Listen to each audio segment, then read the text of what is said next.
and welcome back to The Healthy-ish Home, where we ditch that all or nothing mindset and try to find happiness and balance in our everyday healthy-ish life. I'm your host, Ainsley, and I am here as always with my husband and favorite person in the world, Gerardo. Welcome everybody to episode 12. I think today's going to be a great topic that's very relatable after these recent holidays.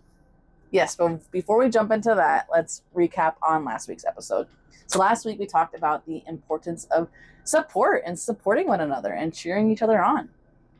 Which is kind of funny because if you guys saw last episode on supporting each other, my support to you is just pretty much doing nothing other than saying yes and going with the flow. And mine is very detailed. And I am very hands-on with you, and you're very hands-off for me. Yeah, exactly. You like the hands-on approach. I appreciate the hands-off approach. Yeah, so basically last week we talked about how it is important to support each other and how we both have different ideas of what support looks like, but overall just being there for one another and encouraging each other and motivating each other and just being there for each other, which kind of goes right into this week. It's confession time. Uh-oh. So last week we did touch on pivoting and how you're really good at pivoting when you miss a beat, when you miss a workout. And the confession part comes in to where I am not. And I wish I was. I wish I was more like you in that way. I am not good at pivoting.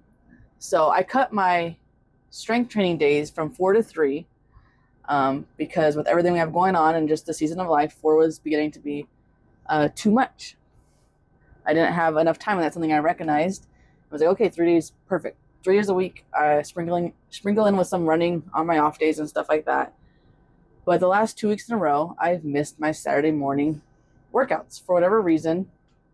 And then I am not the person that will go in the evening without you. Like, I would need you to come with me and make it a whole thing because I don't like evening workouts. And we just haven't had the childcare stuff has been happening. And I really get in my head when that happens. Yeah, which is very obvious. Like, I can tell something's up, but I can't figure it out. I can kind of assume what's based off of like, oh, she missed her workout today. She's not gonna have a good day today. Like it really throws you off. It seems like, and you get into your head, and it seems like you can have like an internal conversation with yourself that's like beating you up. Yeah. Where it's like, what's the big deal in my head? Because I'm like, you can just do what I do, but it's a lot harder for you because I know it's a whole environmental. You like to go to the gym, you have your routine, and it's a lot harder for you to swap it with something. And for me, I've had to do that so many times recently. I don't work out as much as you. I normally try to go for 3, but I'll be completely content with 2. Yeah. But this week has been rough because I only worked out that one time, like having my full workout. Yeah. And then I pivoted a second time just to get it in because I got all my macros in. I felt like I was sleeping somewhat decent to, make a little baby step progress. I got to take advantage of all the food that I've been eating and all the sleep that I've been, locked in on. Yeah. Not that it's been the best, but it's been decent.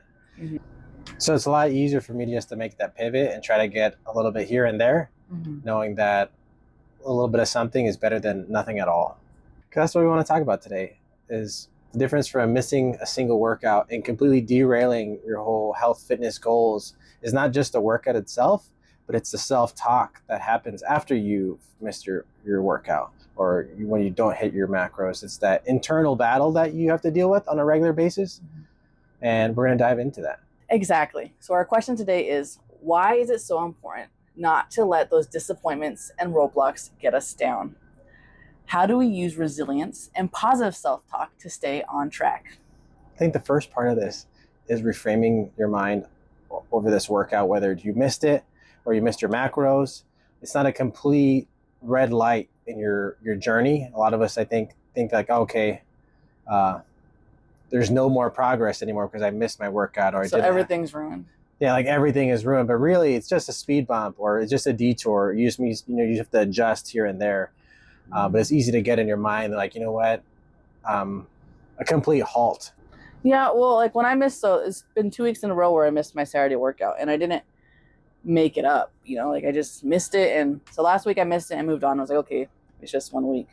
I started my next week, got my 2 first workouts in, and then missed Saturday again. I don't know what it is. I don't know why I can't make Saturdays work. And part of it is we are tweaking our schedule. We are trying to figure out what works best for both of us so we're both able to succeed.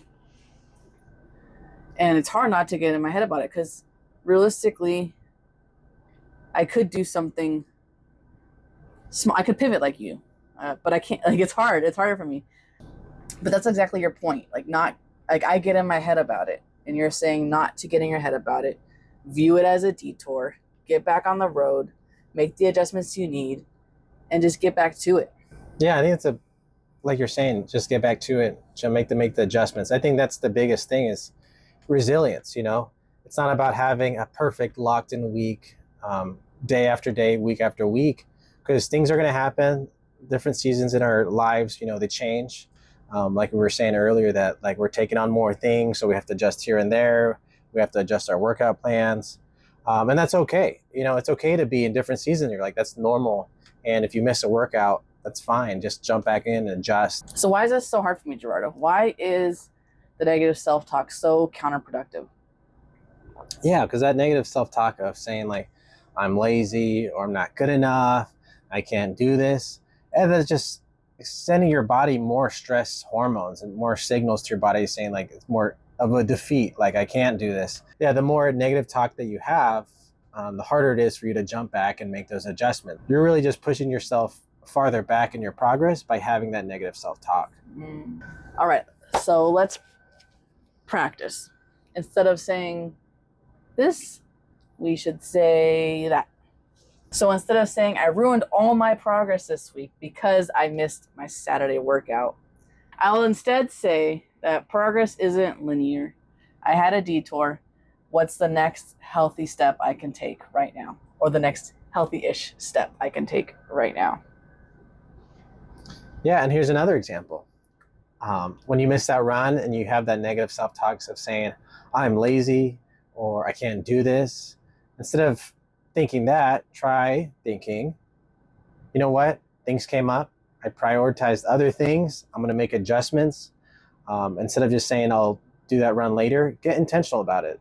Pick a day, pick a time, and just move it to that day. That way, you're not just missing that workout. You're just pivoting. You're moving it to a different time. Being specific. Instead of saying, I can never stick to this, maybe instead say, this is hard, but I'm getting stronger every time I start. And here's another tip, you guys.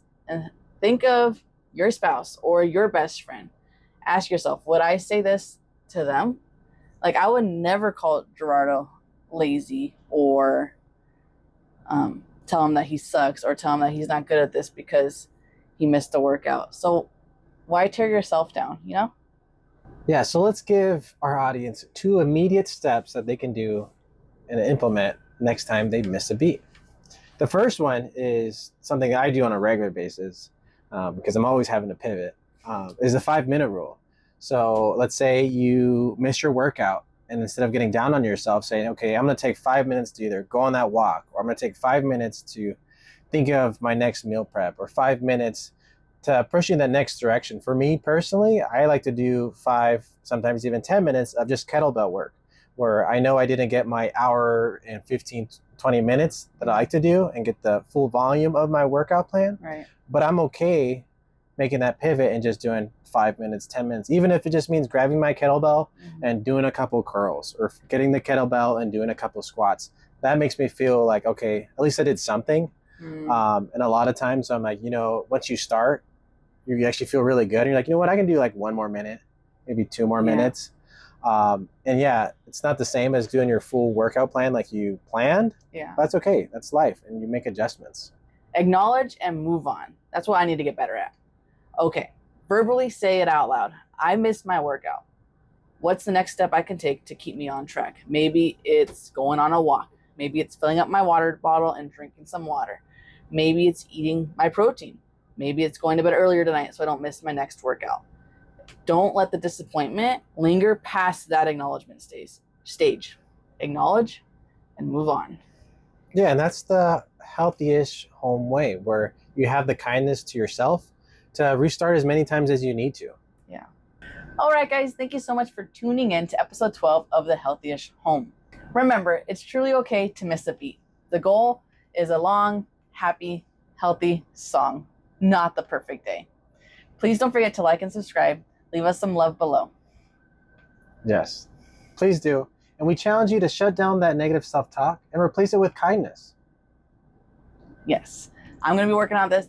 I'm going to be working on that this week. I hope you are too. See you next time, guys. Bye.